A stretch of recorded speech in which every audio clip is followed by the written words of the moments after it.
Being here, and I appreciate all of those people who have spoken up to now. We live in an unprecedented moment in American history. And we live in that moment because we have a president who is perhaps the least qualified person ever to assume that office. That's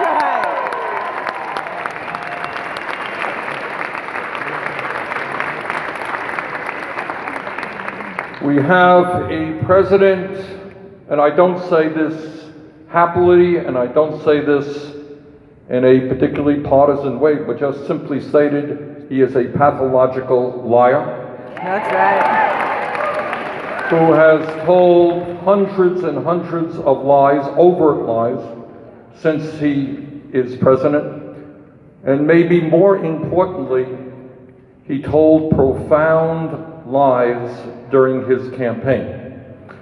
Right. Now, I have friends who are conservatives, who I really disagree with, but they believe what they believe, and they run for office, and they say what they say. But in Donald Trump, you had a candidate who told the people of Iowa and the people of Vermont and the people of America that he was going to take on the establishment, he was going to stand with the working families of this country. No, he didn't. Well, he lied. Oh, yeah, he did. He lied. And I think many people now understand that. During his campaign for president, he told the American people that he was going to provide health care to everybody. Well, that's pretty good.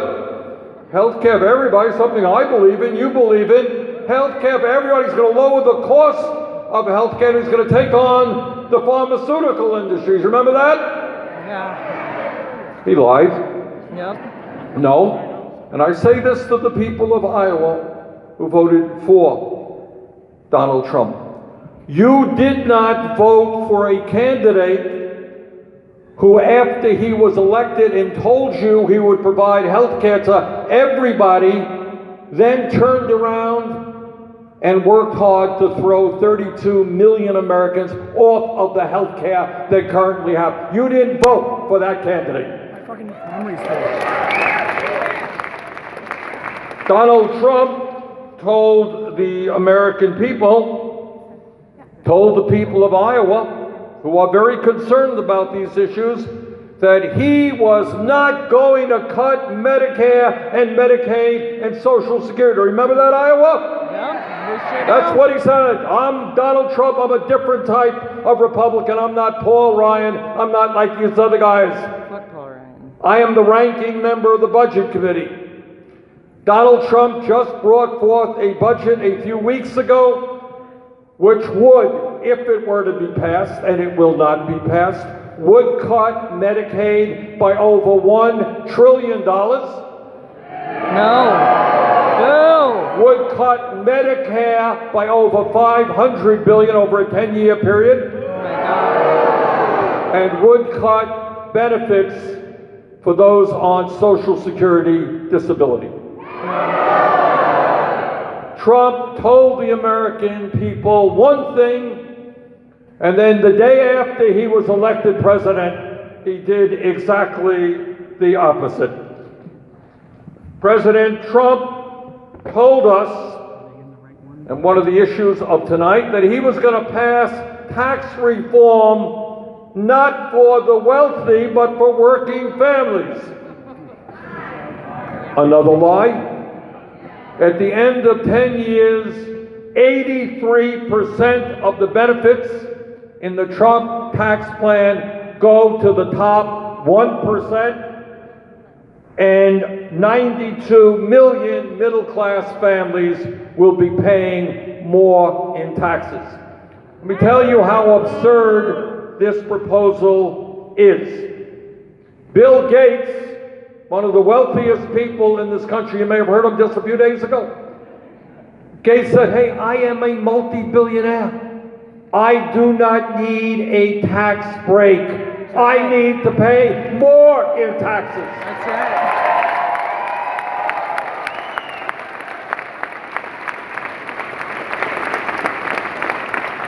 Jeff Bezos is the major stockholder in Amazon, a company which is exploding. It turns out that last year, surprise, surprise, Amazon paid 0 in federal taxes. Bullshit.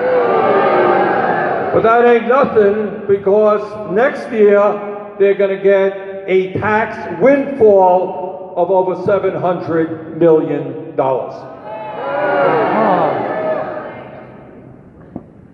Donald Trump said to the American people that he was going to clean the swamp of Washington. He lied. Big time. There are more billionaires and Wall Street executives in the Trump administration than in any administration in the history of our country. Crap. Now, Trump said he was going to take on the establishment, but in fact, he is working night and day for the Koch brothers and the billionaire class. That's right. And let me tell you what the Koch brothers have been fighting for 40 years, and what Trump is helping them implement. And that is, on one hand, you give massive tax breaks to the wealthy and large corporations at a time when we already have massive levels of income and wealth inequality. When you live in a country in which the 3 wealthiest people own more wealth than the bottom half of America, do you think those 3 families need more in tax breaks? No. You're damn right they don't. That's right, Bernie. Woo!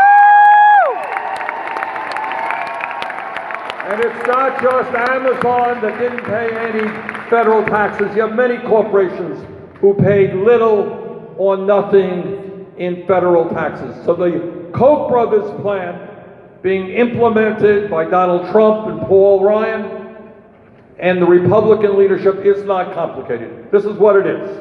One hand, you give massive tax breaks to the wealthy and large corporations. In this bill, that drove up the deficit by about $1.4 trillion over a 10-year period. That's day one. Tax breaks drive up the deficit. Day two, you say to the American people, oh my God, we have a large deficit. We're going to have to cut Social Security, Medicare, Medicaid, education, nutrition programs. No. That is their plan.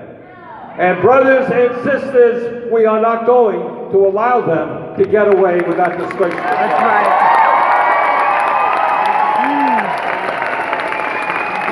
Now, the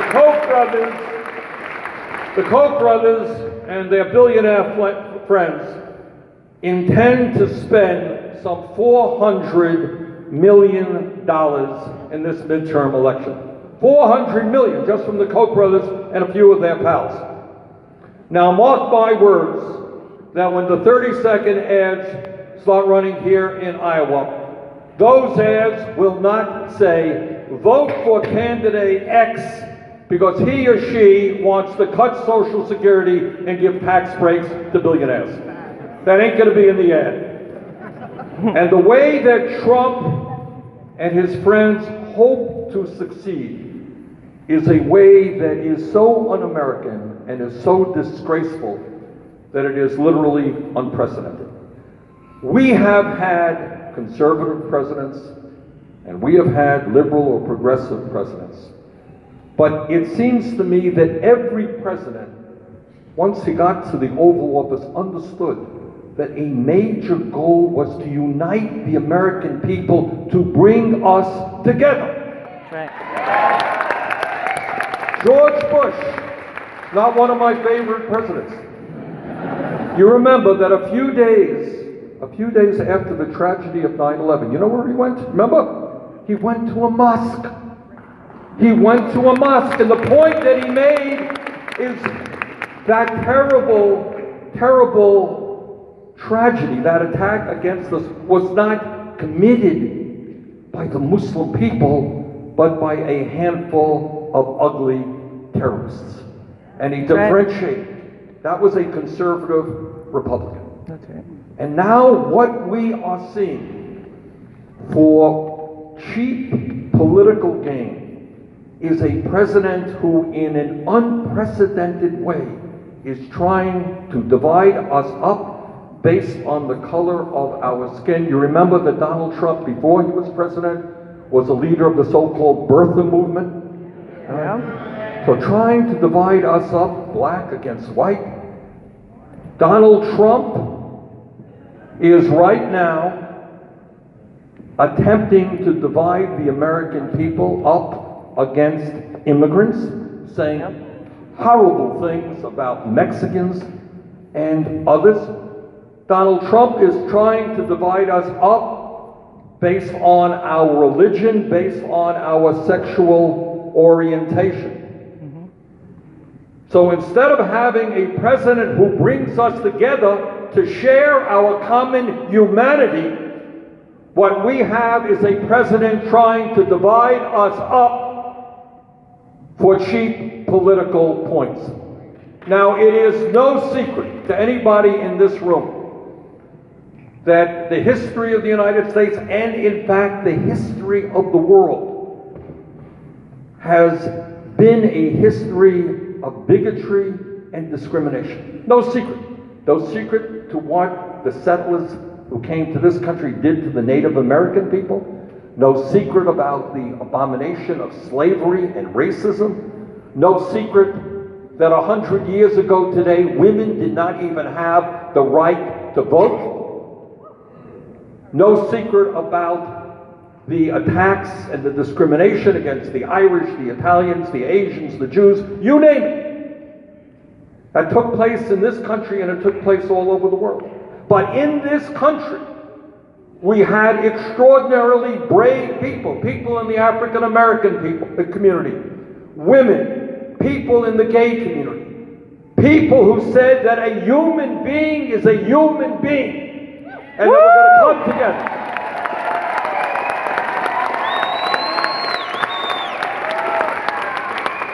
And I think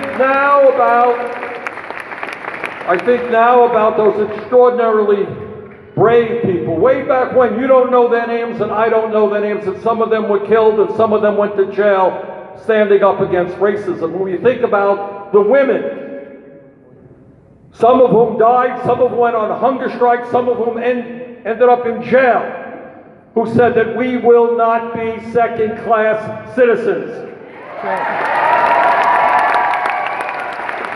And I think about all those who opposed religious bigotry. And I think about the heroes and heroines within the gay community who, under tremendous pressure 20, 30, 40 years ago, said, I am gay and I'm not going to be ashamed of that.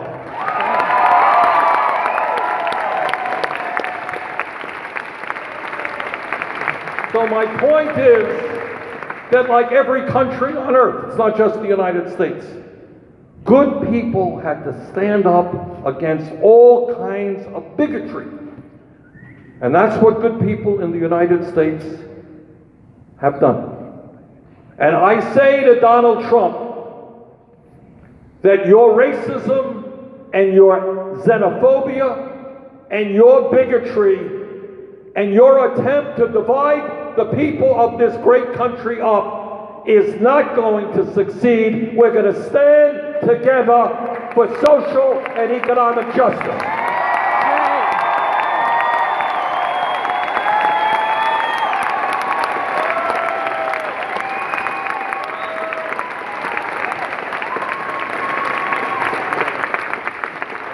But brothers and sisters, it is not good enough to spend our lives just fighting Trump's bigotry and his reactionary agenda. What we need together is to do two fundamental things which will transform this country. And I want to thank the people of Iowa for helping us take a giant step forward in that process. And I will tell you why. When we first came to Iowa as part of the presidential campaign, we were 40, 50, 55% down. And people said, you know, Bernie, why are you talking about the issues that you are talking about? They're too radical. People in Iowa are going to reject them. No. We got So you. this is what happened, and I want you to understand this because this is really good news and it's very important. Many of the ideas that we talked about a year and a half ago when we first came to Iowa, those ideas are spreading all across the country. Right.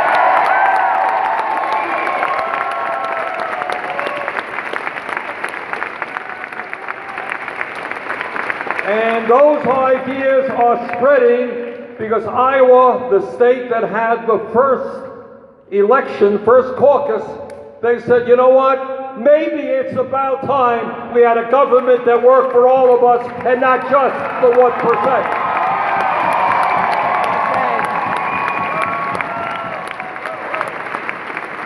So we came to Iowa, we had a really radical idea. We said that the federal minimum wage of $7.25 an hour is a starvation wage. It has to be raised to $15 an hour.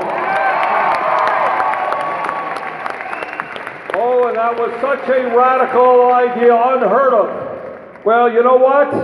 Because of Iowa and because of other states, that idea of a $15 an hour minimum wage spreading all across this country. My state of Vermont, the legislature just voted $15 an hour. Many states have done it. Many communities have done it. $15 an hour is justice. It is not a radical idea.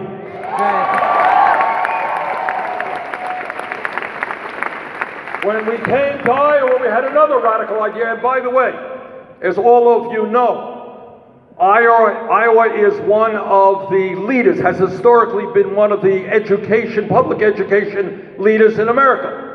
And we came to Iowa and we said, you know what? There is a competitive global economy out there, and our kids are not going to make it unless they're able to go to college, and we're going to make public colleges and universities tuition-free and lower student debt. Oh my God, that's another radical idea, making public colleges and universities tuition-free and lowering student debt. Well, you guess what's happening?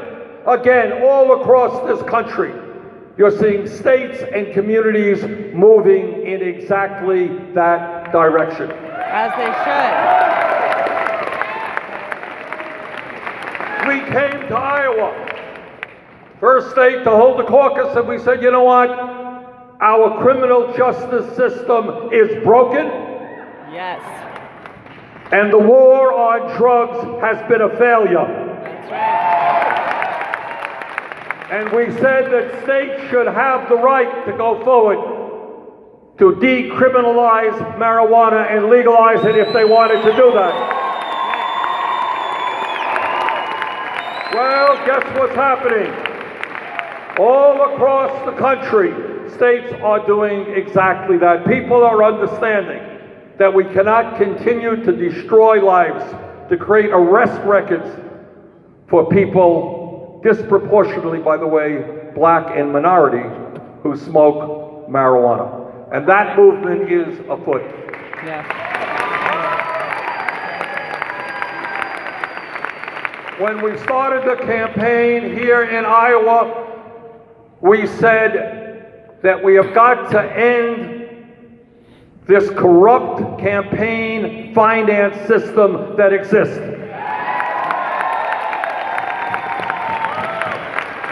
That it is counterproductive for those people who claim to speak for working families to take huge amounts of money from the wealthy and large corporations and super PACs.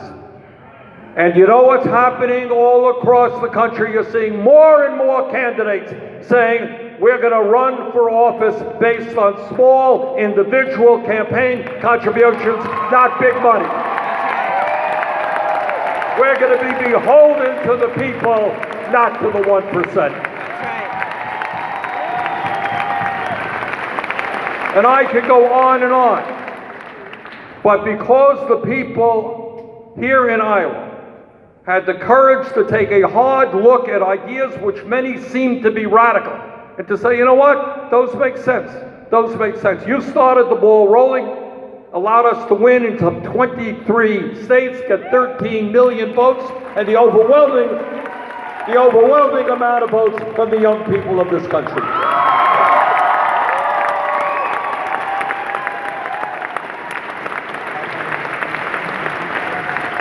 And the second point that we made in the campaign is not just that we need a progressive agenda, an agenda which is today spreading all over this country. It's we need something even more fundamental.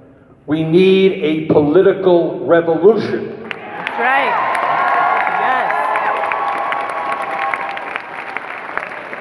What we need is working people and young people to become involved in the political process in a way they have never done before. Right.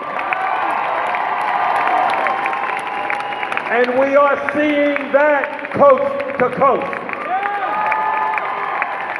In California, progressives nearly took over the Democratic Party in the largest state in America. Yesterday, just yesterday, I was in Chicago, and the Chicago Democratic machine is going to go down in a couple of weeks because progressives and young people are standing up and fighting back.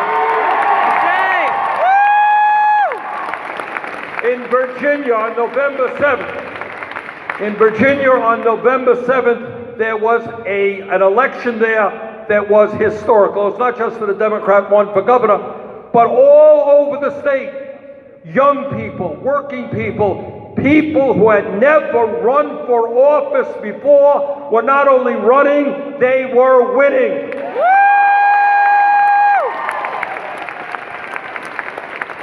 And some high-up guy, one of the best quotes that I've ever enjoyed, some very high-up guy in the Virginia Republican Party, he said, and I quote, "We were losing to people for their legislature. We were losing in those races to people we had never even heard of." In other words, what the political revolution is about is not just fighting for a progressive agenda that speaks to the needs of working people. That's terribly important. But the other half of it is to understand that we are not going to bring about change from the top on down. It must be from the bottom on up. That means you.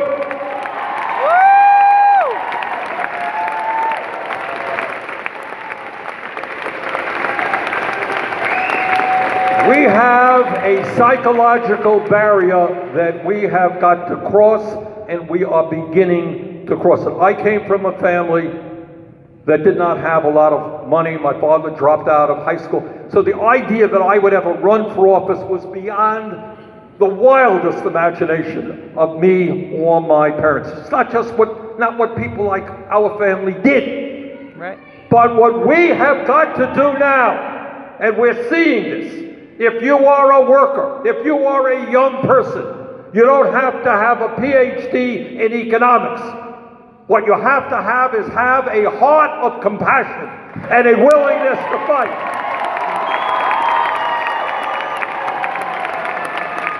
And you have to have the guts to stand up to the Koch brothers and the billionaire class and tell them they are not going to have it all. We're coming. And if you have those feelings and those beliefs, and if you are prepared to work hard, then I beg of you, run for the school board, run for the city council, run for the state legislature. Get involved, take them on, and beat them. Let's transform America. Right.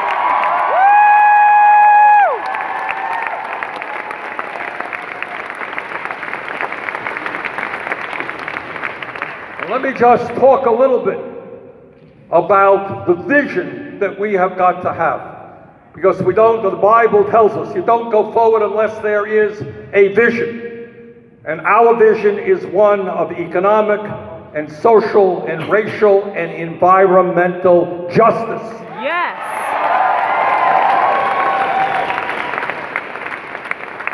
It's a vision that says that too many people fought and died to defend American democracy, and we're not going to allow Citizens United and a handful of billionaires to destroy that democracy. Yes.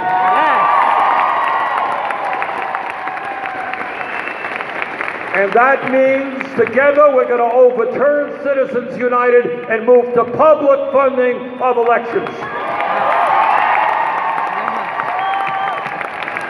Democracy is not the Koch brothers spending $400 million to elect reactionary politicians to protect their interests. Democracy is one person, one vote.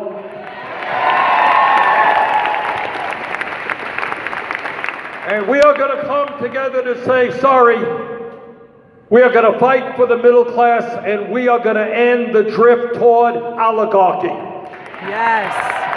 And let me be very clear, that is what's going on in this country. Oligarchy is a form of government where you have a handful of people controlling the economy and the politics. And if anybody here thinks we are not moving rapidly in that direction, you're wrong, because that's exactly where we're going. Where you have the top 1/10% owning almost as much wealth as the bottom 90%, when you have the middle class for the last 40 years shrinking and almost all new income and wealth going to the top 1%. That is not the economy we need. We need an economy for the middle class, not the billionaire class. That's right. And I don't have to tell you what's going on. You know it better than I do. You know that there are elderly people right now in Iowa and in Vermont trying to survive a $12,000, $14,000 a year Social Security. And we say to Trump and Paul Ryan and those guys, you're not going to cut Social Security, we're going to expand Social Security benefits.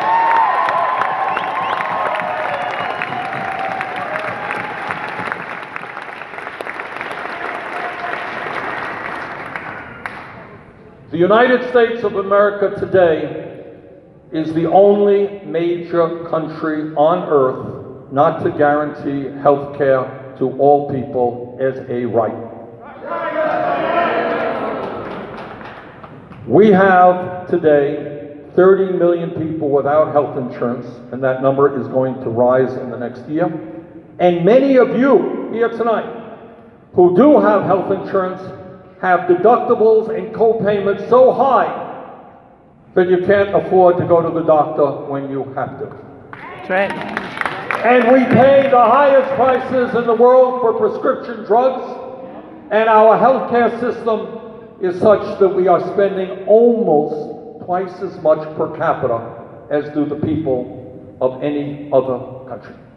So I ask you, brothers and sisters, if Canada and Germany and the United Kingdom and Scandinavia and virtually every country in Europe can provide quality health care to all of their people at a significantly lower cost, don't tell me that the United States of America cannot pass a Medicare for all single benefit. That's right.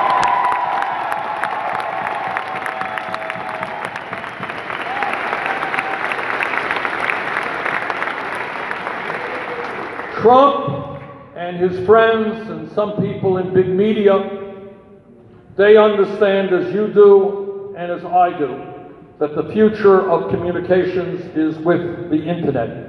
Yes. We will not allow them to destroy net neutrality. Right. Yes.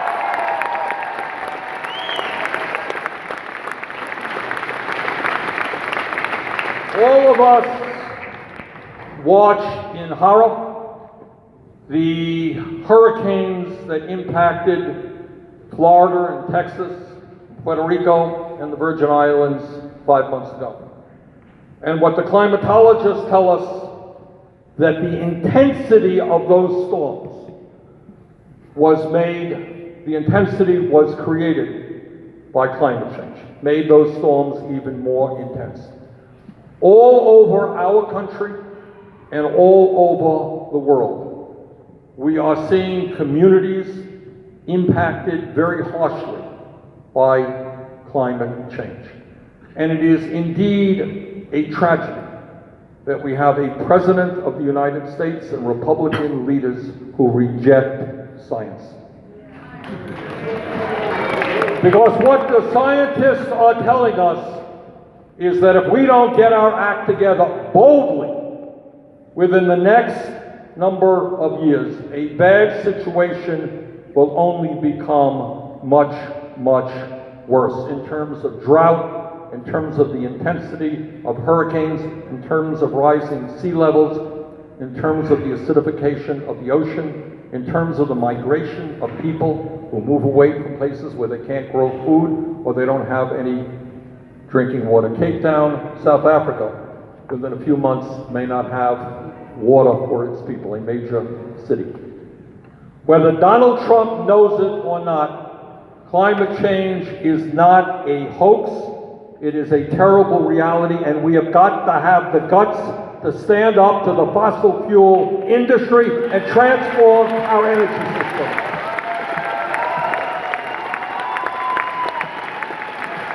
And in that regard, I want to congratulate the people of Iowa for being one of the great leaders in this country in terms of wind energy. Congratulations.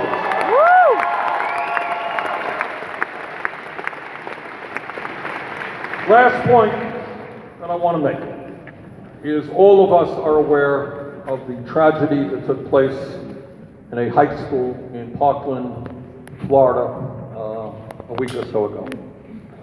And I don't watch a whole lot of TV. I'm not a great fan of TV. But I was waiting to go on a show, and I saw the clips that came from somebody who was shooting a video and seeing children, the sound of the bullets. And it's something basically you can't watch. It is too terrible to imagine. Nothing worse. So you've got parents all over this country who remember Sandy Hook, who now look at Parkland, who look at Columbine, and they're saying to themselves, I'm sending my kid off to school. Is that kid going to be safe? This is the United States of America. In America today, and remember, I come from a state similar to Iowa in the sense that a lot of our people are gun owners and a lot of our people hunt. And I